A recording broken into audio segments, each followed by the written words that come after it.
İsveç'ten Rapid Viyen'e, Rapid'den Lens'e uzanan garip bir orta saha koridoru oluştu. Bir yıl önce Mamadou Sangari'yi Rapid'den alan Lens'in şimdi aynı takımdan bir başka orta saha Romeo Amane için teklif yaptığı konuşuluyor. Ama Amane Sangari'nin bir kopyası değil. Rapid'e 6 numara özellikleriyle geldi. Sangare ayrıldıktan sonra 8 numara sorumlulukları da almaya başladı. Mücadele gücünü teknik rahatlıkla birleştiren bu oyuncu Birmingham City, Sheffield United, Wrexham ve Copenhagen'ın radarında. Peki birbirinden farklı bu kulüpler Amane'de ne görüyor? Rapid'deki 1,5 sezonu onu gerçekten bir üst seviyeye hazırladı mı? Yoksa merkezde yaptığı ağır hatalar önündeki son engel mi? Hadi gelin birlikte inceleyelim. Amane'nin zemindeki ikili mücadele gücü yalnızca rakibi durdurduğu anlarda ortaya çıkmıyor. Onu farklılaştıran taraf teması kazandıktan sonra oyunun yönünü hemen ileri çevirebilmesi. Rakibin ayağındaki topa yaklaşırken doğrudan hamle yapmıyor. Önce koşu yolunu daraltıyor, vücudunu top ile rakip arasına sokuyor ve temasın dengesini kendi lehine çeviriyor. Bu yüzden kazandığı toplar rastlantısal sekmelerden çok pozisyonunu doğru ayarlamasının sonucu. Ligde maç başına 5,3 zemin ikili mücadelesi kazanması da bu özelliğin yalnızca birkaç güçlü görüntüden ibaret olmadığını gösteriyor. Asıl değer ise top Rapid Viyen'e geçtiği anda başlıyor. Amane mücadeleyi kazandıktan sonra pasla oyunu sakinleştirmeye mecbur hissetmiyor. Önündeki alan açıksa taşıyor, yanındaki bağlantıyı kullanıyor ya da baskının bozulduğu tarafı tek pasla buluyor. Böylece savunma aksiyonu aynı anda hücumun ilk aksiyonuna dönüşüyor. Üstelik mücadeleyi yalnızca kendi yarı sahasında aramıyor. Rakip yarı sahadaki baskıda da teması sürdürerek pasın kalitesini düşürüyor, hataya zorluyor ve Rapid Viyen'in hücuma kaleye daha yakın başlamasını sağlıyor. Topu doğrudan kendisi kazanmasa bile rakibin rahat çıkmasına izin vermemesi takım arkadaşının müdahalesini kolaylaştırıyor. Bu özelliği onu yalnızca savunmanın önünde alan kapatan klasik bir kesiciden ayırıyor. Çünkü Amane topu geri kazanırken bir sonraki hamlesini de hazırlıyor. Rakibin dengesiz kaldığı o kısa anı görüyor ve Rapid'in yerleşmesini beklemeden hücumu hızlandırıyor. Burada mesele sadece agresif olmak değil. Temasa erken girdiğinde rakibi arkasında bırakma riski de var. Amane'nin güçlü tarafı bu agresifliği doğru vücut açısı ve hızla birleştirebilmesi. Bu kesitte Amane rakibin merkeze döneceğini gördüğü anda hızlanıyor. Doğrudan topa uzanmak yerine omuz omuza temasa girip vücudunu rakiple topun arasına yerleştiriyor. Mücadeleyi kazanmasını sağlayan ayrıntı burada. Rakibi yalnızca dengesiz bırakmıyor. Topu da önüne alarak hücuma devam edebileceği açığa çıkıyor. Önünde boşluk açılınca güvenli pası tercih etmiyor. İki rakibin arasından taşıyarak Rapid'i doğrudan son bölgeye götürüyor. Sağ bek Amane'yi karşılamak için merkeze yaklaştığında kanattaki oyuncunun önü açılıyor. Bu aksiyonda top kazanma, taşıma ve son pas birbirinden kopuk 3 özellik değil. İlk temasla kurduğu üstünlük hücumun geri kalanını hazırlıyor. Zemindeki mücadeleyi kazanıyor ve aynı aksiyonu asistle bitiriyor. Amane'nin top kazanma gücü ayağındaki rahatlıkla birleştiğinde daha değerli hale geliyor. Teması atlattıktan sonra oyunu güvenli bir pasla yeniden başlatmak yerine vücut açısını rakip kaleye çeviriyor. İlk dokunuşuyla baskı hattının dışına çıkıyor, topu ayağından uzaklaştırmadan hızlanıyor ve Rapid Viyen'e merkezden alan kazandırıyor. Bunu yalnızca süratiyle değil, topu bedenine yakın tutan kısa dokunuşlarla yapıyor.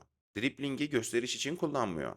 Amacı rakibi eksiltip topu daha tehlikeli bir bölgeye taşımak. Merkezde geride bıraktığı her oyuncu Rapid'in hücumda sayısal üstünlüğe yaklaşmasını sağlıyor.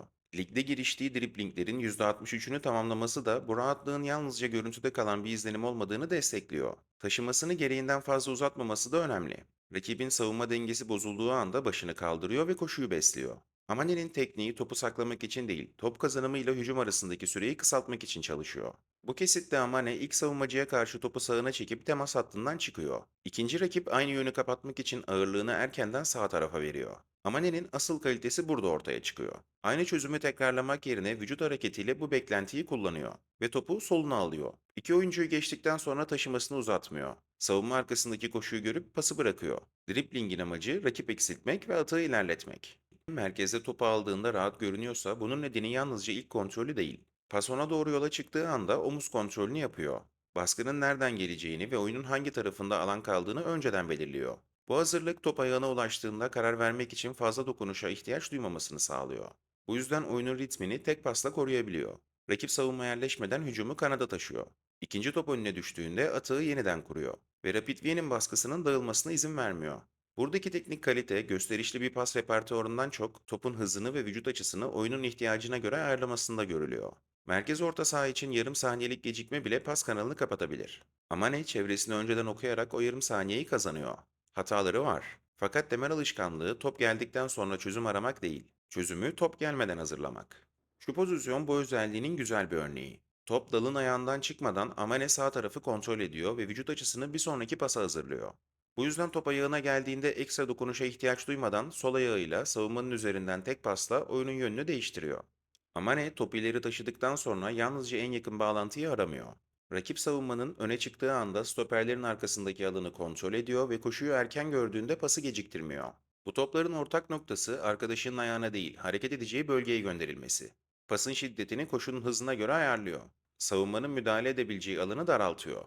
Sol ayağıyla iki stoperin arasını bulabildiği gibi vücudu farklı yöne bakarken ayağının dışıyla da savunma arkasına çıkarabiliyor. Onu elit bir yaratıcı orta saha gibi değerlendirmek tabii ki doğru olmaz. Maç başına ürettiği kilit pas sayısı sadece bir ve hücumdaki ana görevi sürekli son pası vermek değil. Yine de önünde dikine bir çözüm açıldığında oyunu yana çevirmekle yetinmiyor.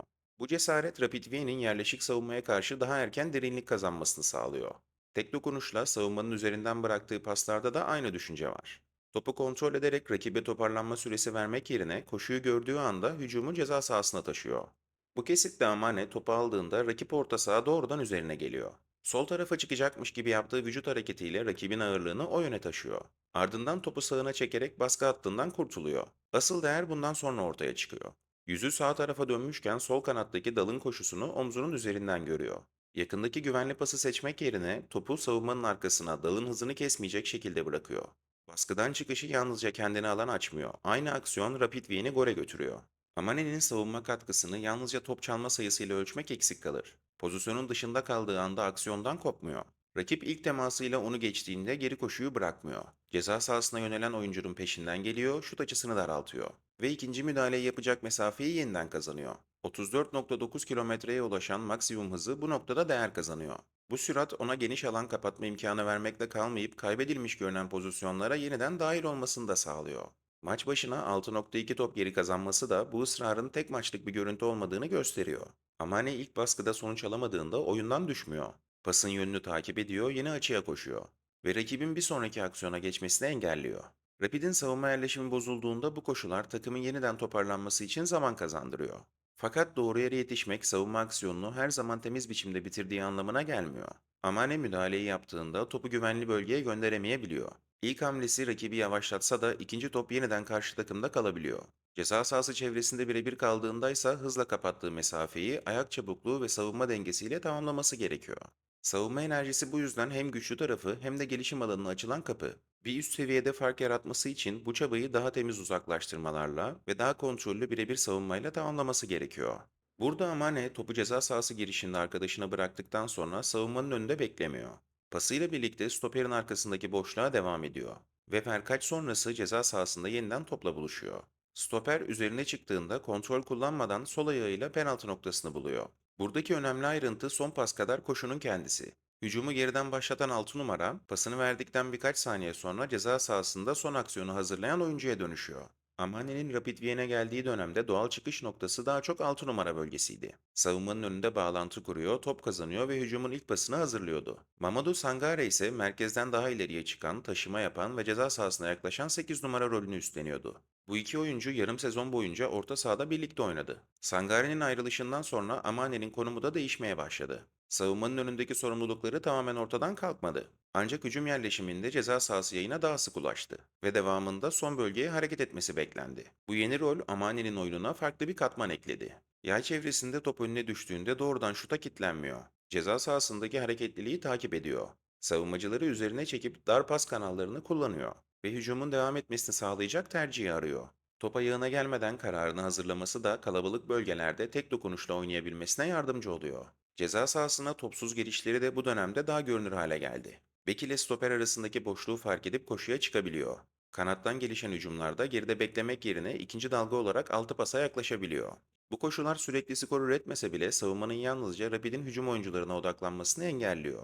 Amani'yi bu nedenle doğrudan bir hücumcu 8 numara olarak tanımlamak doğru olmaz. Ceza sahası çevresindeki üretimi hala oyununun ana parçası değil. Fakat Sangare sonrası dönemde Rapid onun teknik rahatlığını ve koşu kapasitesini daha ileride de kullanmaya başladı. Amane yalnızca hücumu başlatan oyuncu olarak kalmadı. Hücumun sonuna yetişen orta saha sorumluluğunu da aldı. Bu pozisyon çok değerli. Top sol tarafa doğru giderken rakip orta sahanın tamamı aynı yöne kayıyor. Amane topun peşinden sürüklenmek yerine bu hareketin tersine çıkıyor ve orta dairenin sağındaki boşluğu kullanıyor. Sağ bekine ilerlemesi gereken alanı gösteriyor. Topu aldığında oyunu yeniden okumaya ihtiyacı yok. Tek dokunuşla sağ kanadı buluyor ve hücumun temposunu koruyor. Golün asisti ona yazılmıyor. Fakat Rapid Viena'nın sıkıştığı taraftan çıkması, sağ kanatta alan bulması ve atağın devam etmesi Amane'nin top gelmeden önce verdiği kararla başlıyor. Amane'nin merkezde sorumluluk alması oyununu değerli hale getiren taraflardan biri. Fakat aynı cesaret kararın uygulanması temiz olmadığında Rapid'i doğrudan savunmasız bırakabiliyor. Onun oyunu geriye yaslanıp yalnızca alan kapatmaya dayanmıyor. Topu kazandığı anda kurulum yapmak yerine rakibin dengesizliğinden yararlanmak istiyor. Bu yaklaşım hücumu hızlandırıyor. Merkezdeki pasın birkaç metre kısa kalması veya ilk dokunuşun baskıya açık tarafa düşmesi halinde ise savunmanın arkasındaki koruma bir anda kayboluyor. Topu kazandıktan sonra aksiyonun bittiğini düşünmemesi gerekiyor. İlk müdahaleyi yapması ya da omuz omuza mücadeleden üstün çıkması yeterli değil. Devamındaki pasın doğru ağırlıkta olması ve topun doğru bölgeye taşınması şart. Merkezin yapısı gereği küçük bir teknik hata rakibin kaleye daha hızlı ulaşmasına yol açıyor. SofaScore Amane adına şutla sonuçlanan 3 hata kaydediyor. Bu sayı oyunun merkezindeki risk seviyesini daha iyi ayarlaması gerektiğini gösteriyor. İki hatasının doğrudan gole dönüşmesi ise gelişim alanının önemini daha da büyütüyor. Burada sorun çoğu kez oyunu görememesi değil. Eksik kalan taraf pasın şiddetini, ilk dokunuşu veya müdahale sonrasındaki devam aksiyonunu aynı kaliteyle tamamlayamamak. Savunmada da benzer bir ayrıntı var. Araya girmesi, koşuya yetişmesi veya topa ilk teması yapması pozisyonu otomatik olarak bitirmiyor. Top rakibin önünde kaldığında bütün emek yeniden tehlikeye dönüşebiliyor. Ceza sahası çevresinde birebir kaldığında ise hızından önce vücut dengesine ve rakibin ikinci hareketine güvenmesi gerekiyor. Ancak Lens gibi hataların daha hızlı cezalandırıldığı bir seviyeye çıkacaksa, merkezde doğru riski seçmesi ve başladığı aksiyonu daha temiz tamamlaması gerekiyor. Sokakta futbol oynarken fark edildi ve organize futbola ancak 14 yaşında başladı. 4 yıl sonra 18 yaşındayken İsveç'e giderek Haken takımına katıldı. Orada lig ve kupa şampiyonluğu yaşadı. Ocak 2025'te ise 1,3 milyon euro bonservisle Rapid Vienna katıldı. Sözleşmesi 2029'a kadar devam ediyor ve güncel piyasa değeri 5 milyon euro. Amani'yi düzenli izlemeye yakından takip ettiğim Rapid Vienna geldikten sonra başladım. İzlediğimiz kesitler de onun Avusturya'daki yaklaşık 1,5 sezonundan. Rapid formasıyla şu ana kadar bütün kulvarlarda 63 maça çıktı. 4.970 dakika sahada kaldı, 2 gol ve 4 asist üretti. Rapid geçen yaz Mamadou Sangari'yi Lens'e gönderdi. Sangare için şu anda Manchester United ilgisi konuşuluyor. Aynı zamanda Lens'in de Amane için teklif yaptığı konuşuluyor. Yani Sangare satışı sonrası yerini yine Rapid'den doldurmayı düşünüyor olabilirler. Üstelik iki oyuncu aynı profile sahip değil. Sangare daha doğal bir 8 numaraydı. Amane ise 6 numaradan başlayıp onun ayrılışından sonra daha ileri sorumluluklar alan bir oyuncu. Amane Rapid Vienna'ya İsveç'ten geldi. Rapid'in Amane sonrası için Haken'deki Abdoulaye Doumbiya'yı takip ettiği yönünde iddialar var. Bu bağlantı doğrulanırsa rota daha da ilginç hale gelecek. Çünkü Doumbia da Amane ile aynı altyapıdan Haken'e giden genç bir fil dişili orta saha. Benim için Amane'nin seviyesi net. Mücadele gücüyle teknik rahatlığı aynı profilde buluşturan 6 numaradan 8 numaraya geçebilen değerli bir merkez orta saha. Bir sonraki adımını ise merkezde aldığı riskleri ne kadar temiz yönetebildiği belirleyecek. Yanında alan paylaşabileceği bir orta sahayla topa sahip olmak isteyen ve kayıp sonrasında hemen baskı yapan bir takımda daha etkili olabilir. Lens'in yanında Kopenhag, Birmingham City, Sheffield United ve Wrexham'ın da adı geçiyor. Sizce Amane'nin bir sonraki adımı hangi kulüp olmalı? Ve onu 6 numara mı 8 numara mı kullanırdınız? Yorumlarda lütfen fikrinizi belirtin. Bitiş ekranında Rapid A takımından Nikolaus Wurmbrand analizini, ikinci takımdan Ensar Music videosunu ve daha önce analiz ettiğimiz, sonrasında transfer olan oyuncuları konuştuğumuz yeni formatımız Scouting 35 arşivinden serisinin ilk bölümünü bırakıyorum.